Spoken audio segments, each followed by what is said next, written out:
दो शब्द सामने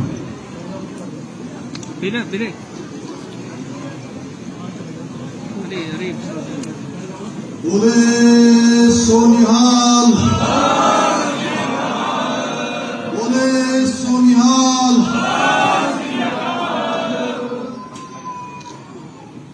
परम पूज्य गुरु ग्रंथ साहब और आज हेमकुंड साहब की इस पवित्र यात्रा के शुभारंभ अवसर पर हम सब के बीच में जिनका उद्बोधन हम सबको मिलेगा और जो स्वयं ने स्वयं सेवा की है, देश की भी जिन्होंने सेवा की है और आज देवभूमि उत्तराखंड के राज्यपाल के रूप में पूरे प्रदेश का मार्गदर्शन कर रहे हैं।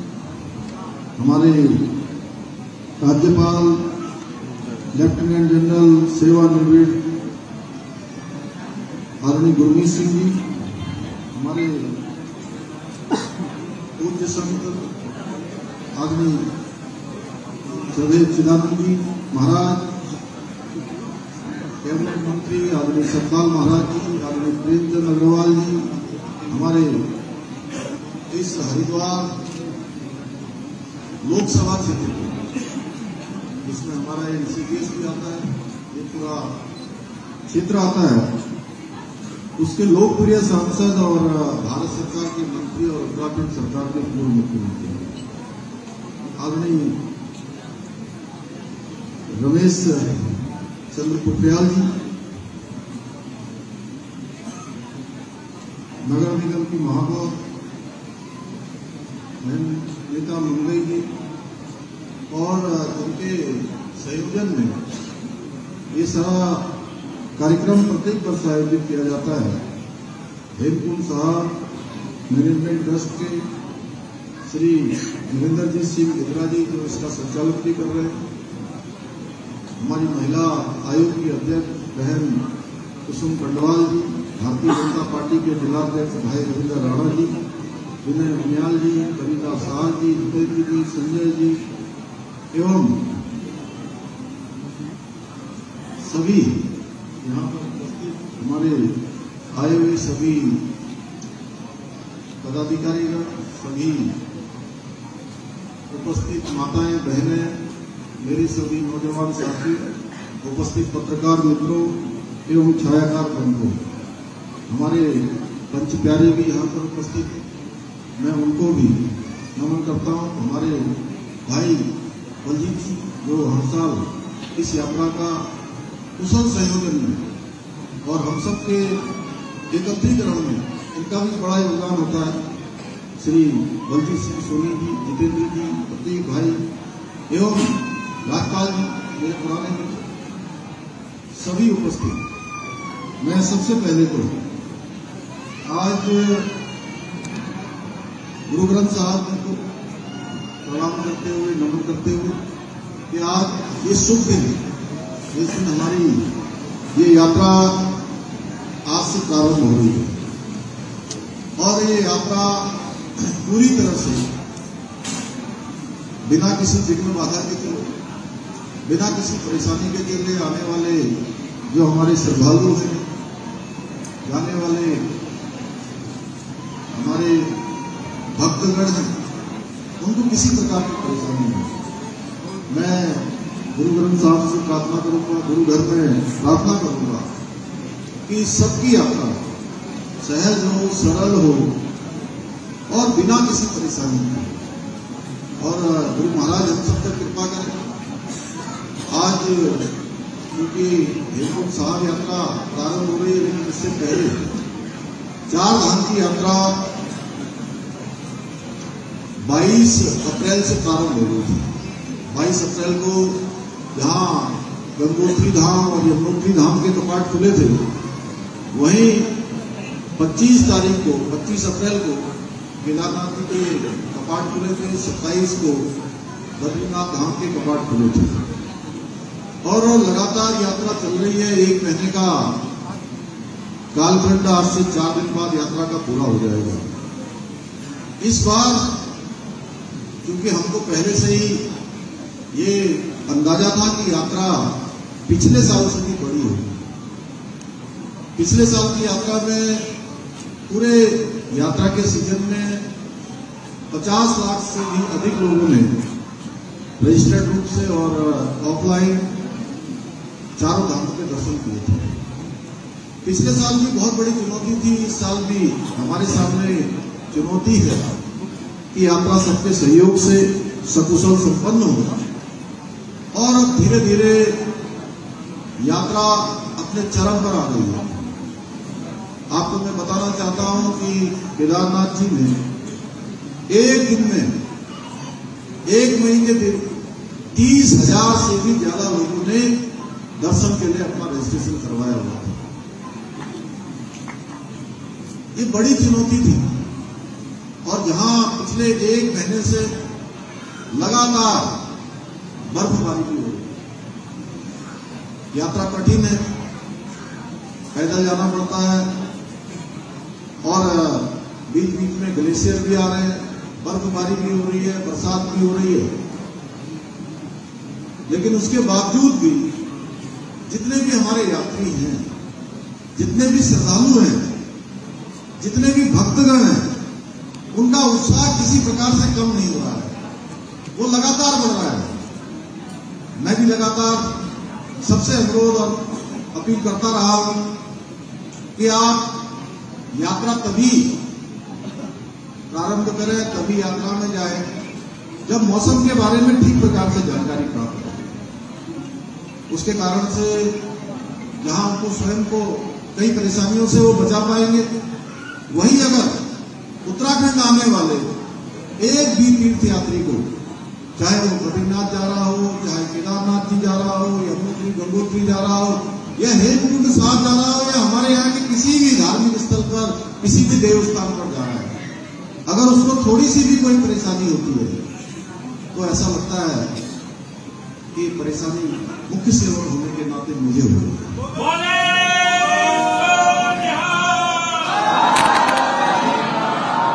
इसलिए भाइयों बहनों, इस बार हमने 4 धाम यात्रा में स्वास्थ्य के परीक्षण के लिए भी 50 हेल्थ एटीएम भी लगाए हैं।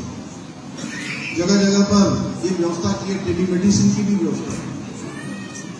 लेकिन उसके बावजूद भी यात्रा, क्योंकि विषम भौगोलिक परिस्थिति में हेमकुंड साहब की यात्रा भी बहुत कठिन यात्रा है।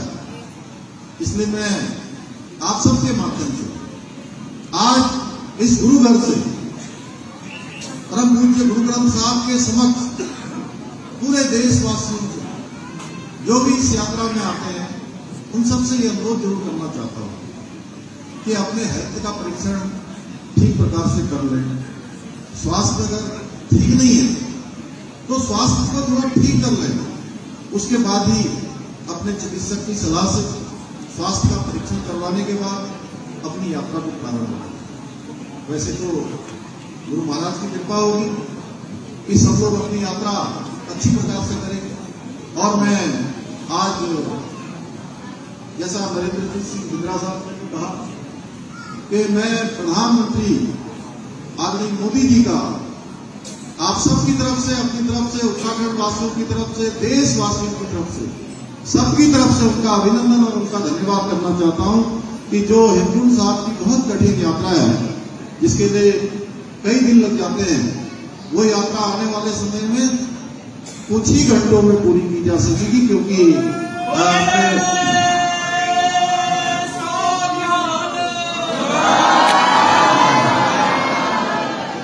पिछले साल उन्होंने अपनी केदारनाथ, बद्रीनाथ, माणा गांव की यात्रा के दौरान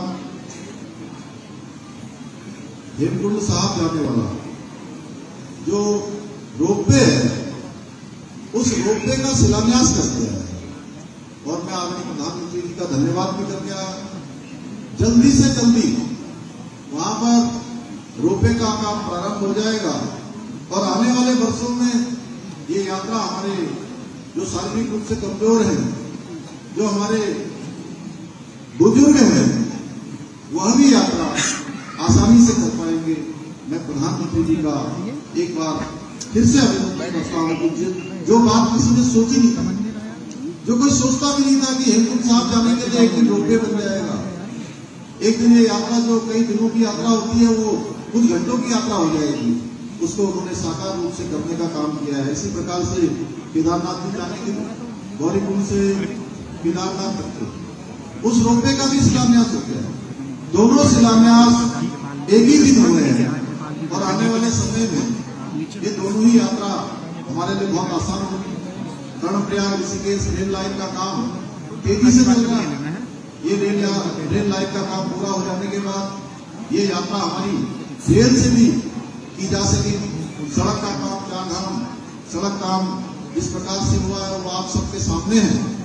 इसके अलावा आज अभी ये कार्यक्रम प्रारंभ होने से पहले मैं, गवर्नर साहब, हम लोग सभी लोग नीचे म्यूजियम देखने गए थे। हमने म्यूजियम देखा, क्या हम जिसकी कल्पना नहीं कर सकते, क्रूरतम किस प्रकार से काटा गया, किस प्रकार से आरी से चीरा गया, किस तरह लट्ठे की तरह आरा मशीन के अंदर डाल दिया गया, किस तरह से जोरावर और फतेह सिंह, बाबा जोरावर सिंह और फतेह सिंह किस प्रकार से दीवारों में चुन दिया गया। ये क्रूरतम इतिहास हमको ये सिखाता है जो हमारे दशमेश गुरु ने कहा कि 1.25 लाख से खेत लड़ाऊं, गुरु गोविंद सिंह ने नाम कहा